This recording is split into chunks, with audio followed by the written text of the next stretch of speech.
Okay, guys, you are putting your knowledge to the test about greater than, less than, and equal to today.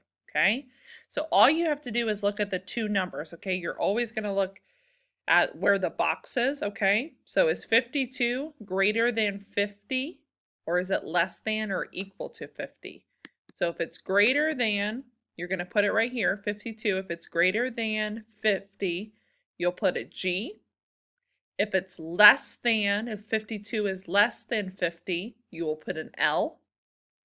If 52 is equal to 50, you will put an E. Okay, so G for greater than, L for less than, and E for equal to. Same thing over here, okay? Is 37 greater than, less than, or equal to 49? Is 22 greater than, less than, or equal to 22? Is 19 greater than, less than, or equal to 29?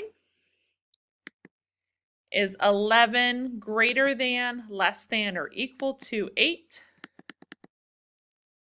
And then is 54 greater than, less than, or equal to 45? Again, a G for greater than, an L for less than, and an E for equal to. If you need that again, go back and watch the video so you know what letter you need to put in. That's it for your math today, guys. Have fun.